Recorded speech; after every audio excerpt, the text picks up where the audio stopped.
Hi guys. I'm so sorry. First of all, I'm at the airport, so if you hear any flying stuff, it's because Oh, I am. I would not But be able to tell. Yeah, Yeah. you sounded oh, good thank to you. us. But a big congrats on Gentry Chau versus the Underworld. I love it. It's sweet and creepy and affecting all the feels. I Thank enjoyed it. you. Yay, thank you so Sweet and much. creepy. That should Yeah. be the name of a dessert shop. Yeah. Let's begin with you, Miss Ali Wong. So, not only did you voice our titular heroine here, but you're also one of the executive producers. Tell us what got you interested in creating Gentry Chow. Well, Echo, I had gotten sent the deck that Echo had made, and it's really rare to see something that has such a clear voice and has such a clear vision, has such a clear point of view. And the artwork from the beginning, I mean, what she showed me in the deck is very similar to what you see on the show. And as you can see, it's so unique. The creatures are so unique. Gentry is so Yes. cool. And I mean, the show was just always really laid out in her head from the beginning. And so for me, it was a very easy lift. So I was like, yes, I will do. I would love to Aw. be a part of, helping shine a light on this incredible new voice that is Echo Wu. So And Miss Echo Wu, give us give us give us the genesis. What got you interested in creating Jeffrey Chow versus the Underworld? And what are your inspirations, by the way? Yeah, I just really wanted to make something that I thought I would have wanted to watch and want to watch now.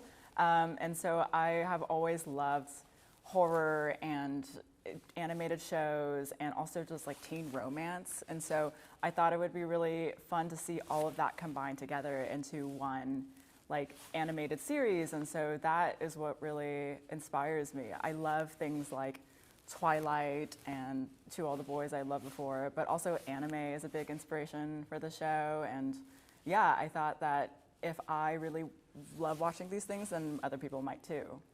Oh, and I did too. Miss Echo. But Ali, so I love your character. I love Gentry Chow here, right? I mean, she's a teenager. She doesn't want the responsibility of the powers, but she has a big heart. I mean, describe her to us. I love her.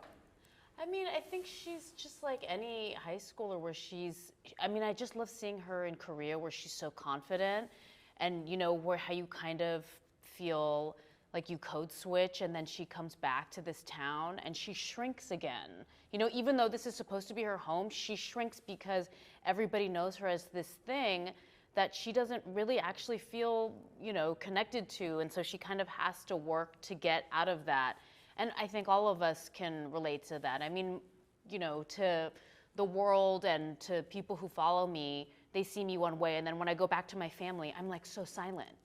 You wouldn't be able to imagine it, but I'm like so silent and I just listen to everybody because all my siblings are older than me. So in that way, I really, relate to having different personalities in different places and how challenging that can be, especially as a young girl growing up. And she has a burning secret. Yes. I think we all have a burning secret. I do have a lot of those.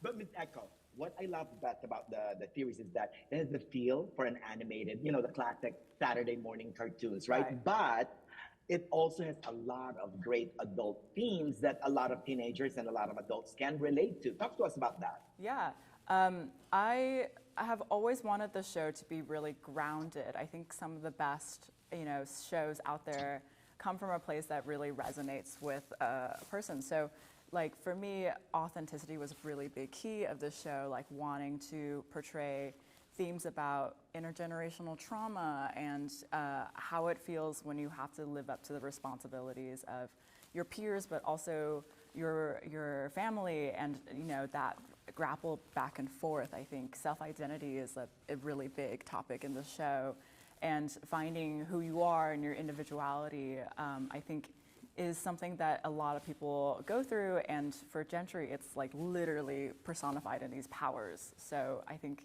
that was a really fun thing to try and balance. Oh, and finally, my last question. Jentry Chow versus the Underworld arrives on Netflix on December 5th. What do you hope for viewers to get after watching the series, Miss Ali? I just hope that like parents and kids can have an experience watching and enjoying the show together, because as a mom of 2 girls, like I kind of want to stab my eyes out watching some of these kids shows.